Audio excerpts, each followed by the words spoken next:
with Clear Sky we modified a lot the graphical part of the game. So first of all, we have heavily upgraded the DirectX 9 rendering engine. We pretty much changed the lighting system, changed all the textures, models have been heavily updated. A lot of work has been dedicated to just the detailing of the world, and we're really keen on bringing as much detail to this environment as possible, make it very authentic and realistic. And secondly, we added a totally new graphical module to the engine, which is fully DirectX 10 optimized. Well, in fact, DirectX 10 is still just entering games as they are, because it still costs a lot to process all these effects. So when actually choosing what to do in DirectX 10, we were primarily thinking about the atmosphere of the game, because this is one big part of Stalker, and secondly, the realism of this environment, of the world. So ultimately we went to create a number of those effects which help the player to see this world as more realistic and more atmospheric. So first of all, in indoor environments you will see volumetric fog, which is physically correct, fully physically correct fog that is actually interacting with all those objects on its way. So either characters or items like boxes and crates. So you will see this fog enveloping all these interactive items.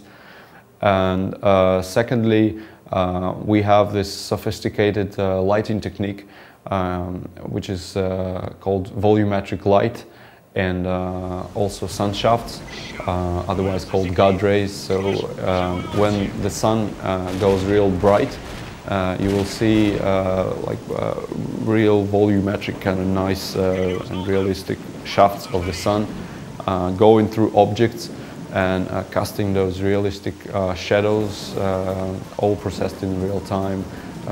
Looks very impressive and realistic back again. And ultimately there's this nice rain effect, which also interacts with the surface, with the ground this water goes on. So when the rain starts, you can see that the ground, as it receives more and more water, becomes wet. So the surface changes its attributes and the way it looks.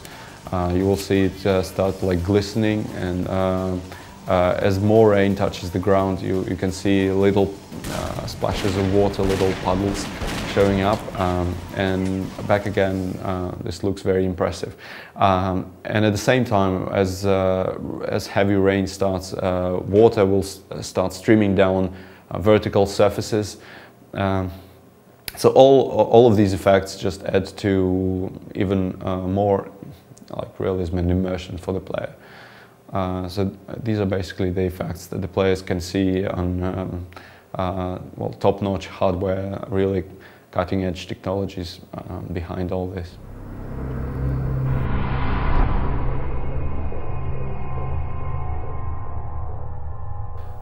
The interesting thing about hardware requirements for Stalker is that we are still supporting the older age graphical cards. I mean, even the DirectX 8 generation graphics cards.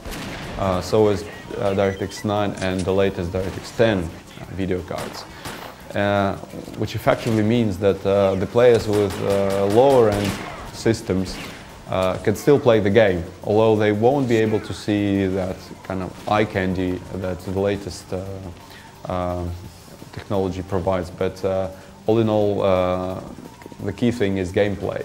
So the computers that were running Clear Sky, that were running, Stalker Shadow of Chernobyl, they will be pretty much potent to run Clear Sky as well.